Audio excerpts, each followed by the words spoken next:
Okay, so the 7th chapter of the hands-on data visualization is about mapping your data. This is our conceptual chapter that is going to talk us through what makes a good map before we get into actually doing it in Tableau.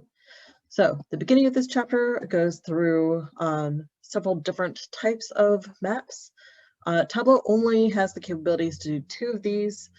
Luckily, the chapter focuses on these 2, but it is important to know what your other options are, and the book gives us really good resources for where to go to make them if we do need them for other projects that are outside Tableau,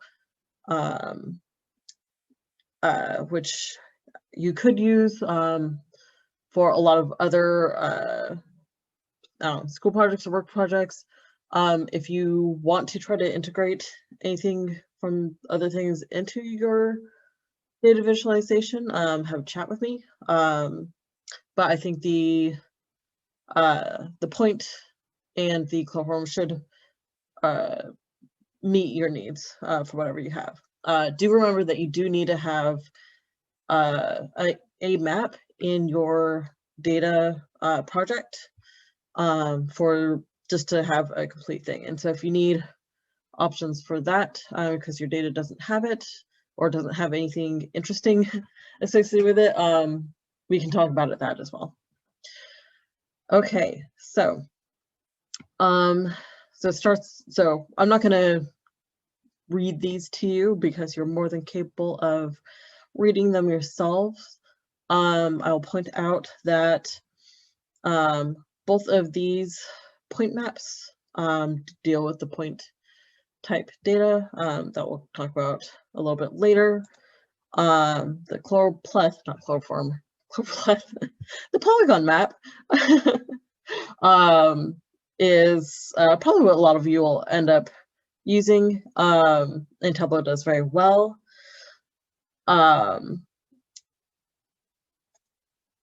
And actually doesn't require as specific data as the point maps do. Storymaps can be a very, very interesting tool that kind of aligns well with these type of maps where you can show like trails or a series of points of interest.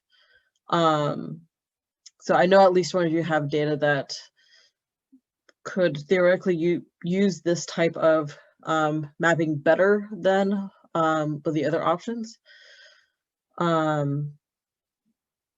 We also have these searchable ones and the open data repository one. So there's a lot of different options. Regardless of which option, these map design principles are going to be our foundational guidance, you can say. So when do you want to use maps? Really, it's when location matters to the data story. So if you're dealing with something like, if we're talking about COVID vaccine rates, because the different states have been having different rates of like the percentage of eligible adults who have gotten it at different time points and so on. A map would be a really good way to show this data. It's very nuanced. There's a lot of different data points scattered across the entire country. You could also do the same type of map on a global level and show the different rates across the world. How would it look like if you did that same data in a pie chart, a bar plot, any of these other ones? It just wouldn't be as good. So something like that would be very, very appropriate for a map. If you just wanted to talk about a simple comparison of like by continent, then would a map be good for that? Not necessarily, right? So just think about how nuanced your data is, whether a visual of the map will give us more information or help us process the information faster and easier. Okay, So the book talks a little bit about vector maps. So vector maps are, they show the, I didn't bring the images over, but the difference between the Google Maps where they have like the buildings and the trees versus when it's just lines and rectangles and stuff. So vectors are a type of imaging that relies on, instead of pixels, it's all basically like lines. So these are the type of images that when you blow them up to be really huge, like what you'd want to use for a slide deck, then like your resolution will never matter, right? Because it will expand to meet your needs. A lot of clip art type stuff is designed to be like this. So this always is like the cartoony stuff. Whenever you have anything that is like a real picture, like a JPEG, these are pixels. And so anyone who is like, has ever played with like old school paint, like Microsoft Paint type programs where you like fill in every single little dot, those are pixels.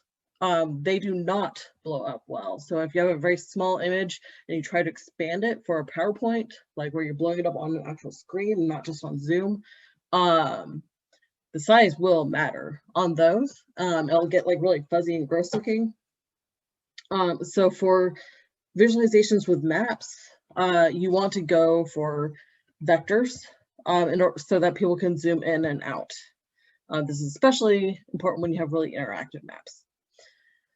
Okay, so just want to give that framing because the book didn't actually talk about like the difference between them like that much, like what is a vector. So just throw in some extra tips in there. Okay, so let's talk data appropriateness.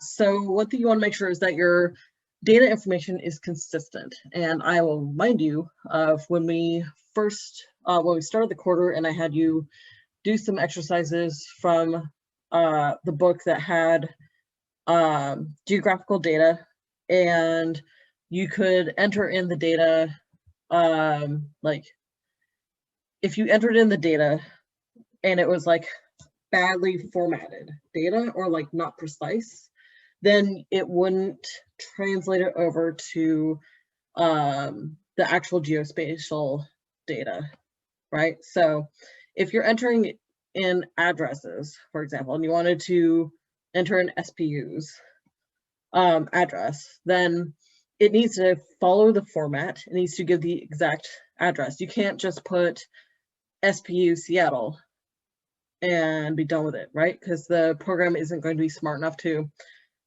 figure that out, because it'd have to like go to other data sources and like pull out information and all that kind of stuff.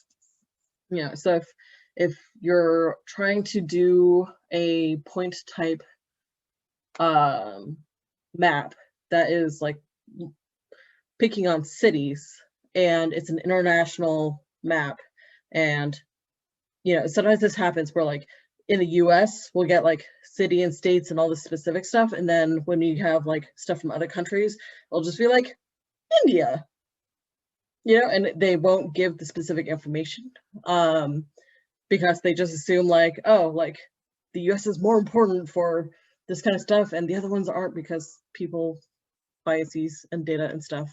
I see data like that all the time. It's super annoying. So if you have that type of data, it's going to cause, you're going to spend a lot of time data cleaning to get it to be consistent. And I'm sorry, that's just a fact. And you can't get more specific data out of less specific data. So if all they're giving you is India, like a country name, when you want something more specific, either you're going to be throwing out data or you're going to have to take all your specific data and generalize it out to country level. So whatever you end up having to do with your data to clean it up, you have to make sure that all the data in your column is the same level of consistency. Okay. The other thing I talked about was choosing a single variable and data type. Data type being the point versus the polygon. So choosing a single variable, it is very common where you see like the polygon map and point map combined, and it's just ugly and bad. So pick one. So what is your variable? So that's the thing other than the geographical variable, right? So whether it's like the vaccination rates, whether it's how much money people make in a specific state, whatever, just pick one variable that goes along with your geographical data. So the point versus polygon data type. So the point data are like latitude and longitude, specific addresses, street intersections, points of interest. So points of interest, like if you had like museums, then you could put like the SAM as one of your points, right? You drop a marker on the map and it's just like a little point.